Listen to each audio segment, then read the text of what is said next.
What if I told you that one of the biggest geopolitical conflicts of our time follows almost exactly the same dynamics as the Drake versus Kendrick Lamar beef? A global superpower sits comfortably on top for years. Everyone assumes nobody can touch it. Then, from a place many people had stopped taking seriously, a challenger emerges, not necessarily stronger, but hungrier, more ideological, and willing to play by different rules. The result isn't just a fight. It's a battle over who gets to define the culture itself. And strangely enough, both stories follow almost the exact same pattern. Corporate needs you to find the differences between this picture and this picture. They're the same picture. Let's go back about 14 years. Drake looks untouchable.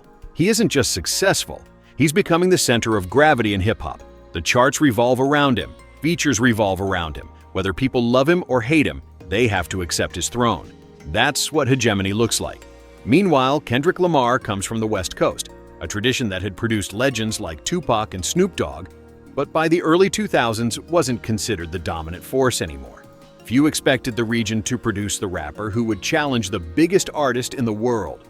The story sounds oddly familiar. After the Cold War, the United States occupied a similarly uncontested position globally. Then, from a regional power that many outside observers underestimated, a different ideological project continued to grow in Iran after the 1979 revolution. In the beginning, the relationship wasn't openly hostile. In 2012, Drake and Kendrick collaborated on the track Poetic Justice, which appeared on Kendrick's first major album, Good Kid, Mad City. Many people interpreted Drake's attitude as cautious respect.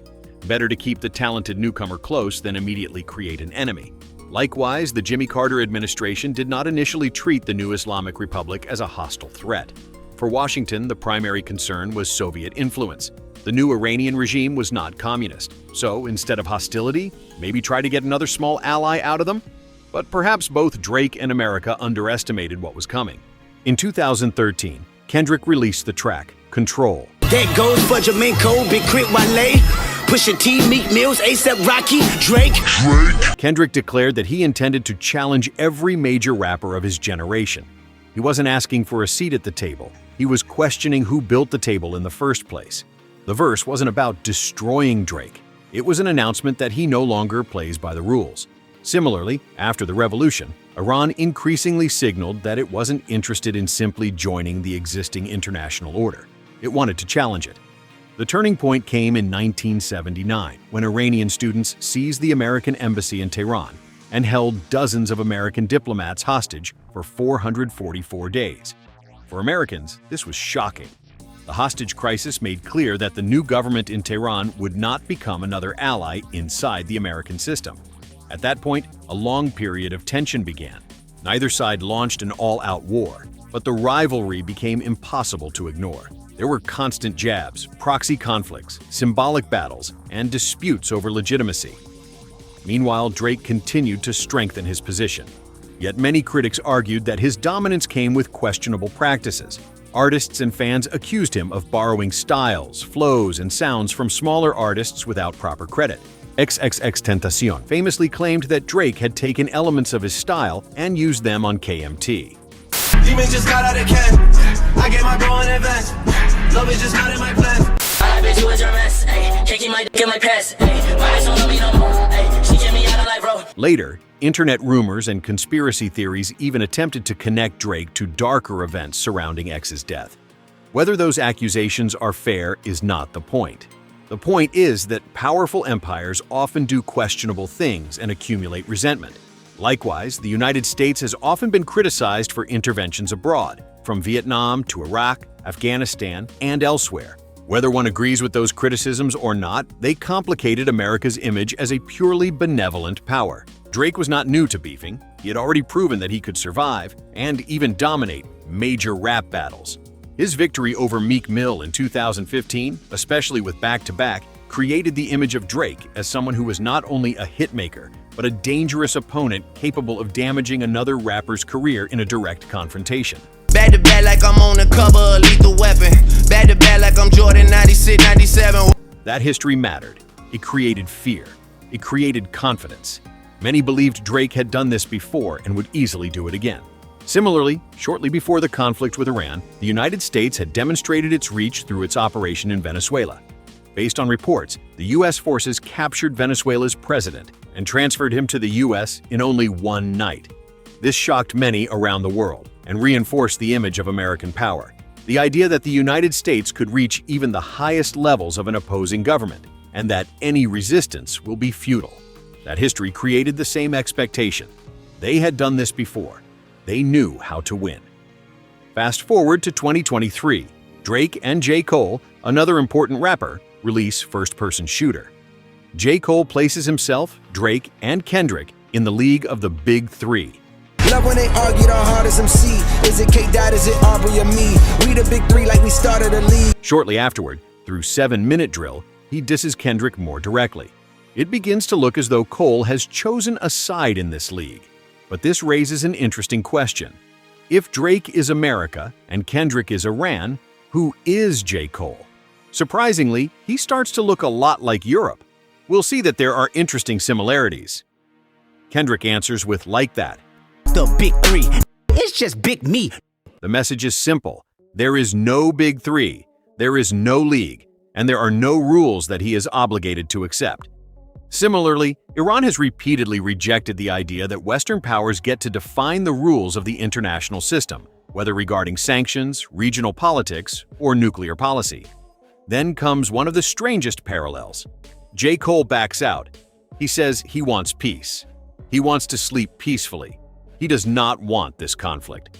I just want to come up here and be like, publicly be like, bruh, that was the lamest, like, goofiest shit. I say all that to say it made me feel like 10 years ago when I was moving incorrectly. The decision frustrates Drake. Why were you on my side when we were dissing Kendrick then? I don't care what Cole think, that dot shit was weak as fuck. Yet J. Cole does not become Kendrick's ally either. You're Cole and Aubrey, no, I'm a selfish. The crown is heavy. I pray they my real friends, if not, I'm YNW Melly. He is criticized by both camps. Europe often finds itself in a similar position, economically and politically tied to the United States, yet reluctant to participate in direct confrontation. Trying to stand in the middle often leaves everyone dissatisfied. Nous ne sommes pas partie prenante au conflit. Et donc, jamais la France ne prendra part à des opérations d'ouverture ou de libération du détroit d'Ormuz dans le contexte actuel. Then I call up France, Macron, whose wife treats him extremely badly, and he's still recovering from the right to the jaw. Then the war truly begins. Drake drops push-ups. Pip squeak, pipe down, you ain't in no Big Three, scissor got you wiped down. The song is aggressive, polished, and overwhelming. More importantly, it establishes a strategy, absolute dominance. Drake is not trying to survive the conflict. He is trying to make it clear that his resources, influence, and reach are simply too much for Kendrick to overcome. His mention of Whitney, Kendrick's wife, is particularly important. I be with some bodyguards like Whitney, top say drop your little midget. At first, many listeners thought it was unnecessary, but perhaps that was exactly the point. Drake wanted to demonstrate that there were no limits. Nothing was protected, no subject was off the table. Similarly, the opening stage of the war appeared to follow the same logic. Iran's supreme leader was killed, along with several senior military figures. Reports also emerged that an elementary school allegedly had been struck, killing around 160 students. The psychological message was unmistakable. Nothing is protected, no symbol is sacred, no place is untouchable. The goal was not merely military victory, the goal was shock. To create fear and demonstrate overwhelming superiority. Donald Trump simply demanded unconditional surrender. At this stage, many people believed Drake had already won. Many people had the same impression about the United States during the first days of the war. Then came tailor-made freestyle. Drake uses artificial intelligence to recreate the voices of Tupac and Snoop Dogg, almost mocking Kendrick through the voices of West Coast legends themselves, the very region where Kendrick belonged to. Kendrick, we need ya, the West Coast savior. Similarly, modern conflicts increasingly include information wars, media campaigns, psychological operations, social media, and AI-generated propaganda. But even more interestingly, the United States was operating from military bases in neighboring Middle Eastern countries, the very region where Iran is located. At this point, Drake appears to have every advantage. Most people believe Kendrick cannot answer. But then euphoria arrives. It's always been about love and hate. Now let me say I'm the biggest hater. The song changes the battlefield. Everyone saw that Kendrick can fight back. Kendrick claims that his feelings toward Drake reflect what the culture already feels. The battle shifts from strength to legitimacy when Kendrick challenges Drake's cultural relevance. Iran has often pursued a similar strategy. Rather than competing directly with American military power, it positions itself as part of a broader resistance against Western dominance. Also, it became clear that Iran can fight back.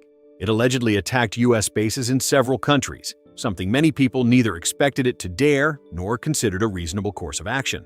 America and Israel attack Iran, and Iran's answer is to just attack everybody.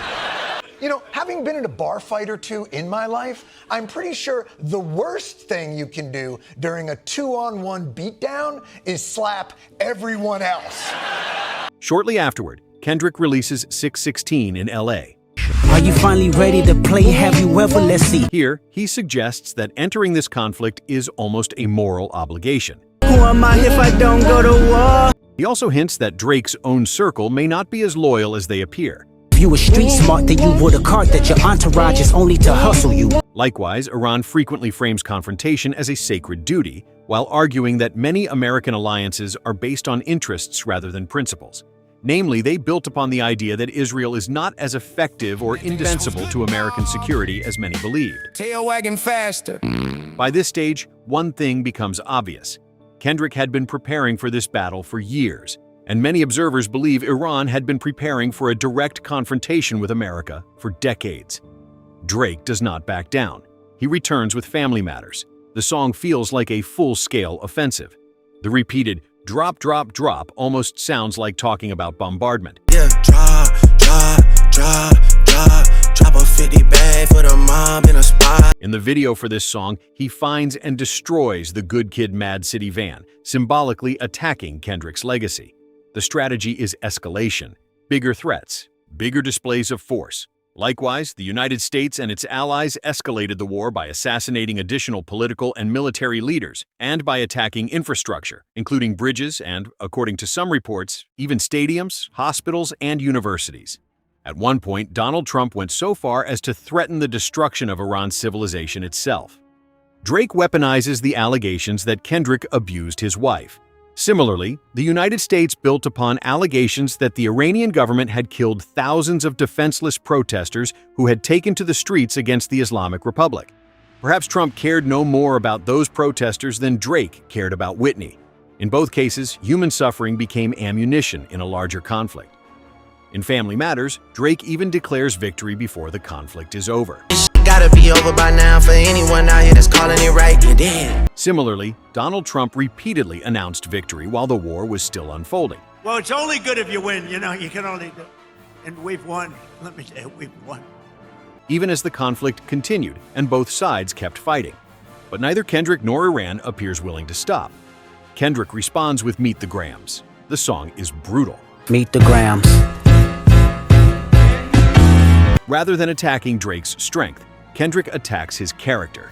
He brings up allegations that Drake may have been involved with underage girls, portrays him as a dishonest father, and questions his morality altogether. To anybody that embody the love for their kids, keep the family away. Similarly, Iran tried to emphasize allegations and controversies surrounding Donald Trump, particularly his association with Jeffrey Epstein and broader accusations regarding his conduct in personal life.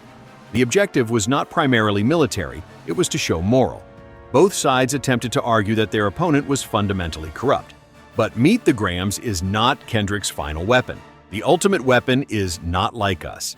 I see dead people. They not like us. They not like us. They not like us. And this is where the analogy becomes almost uncanny.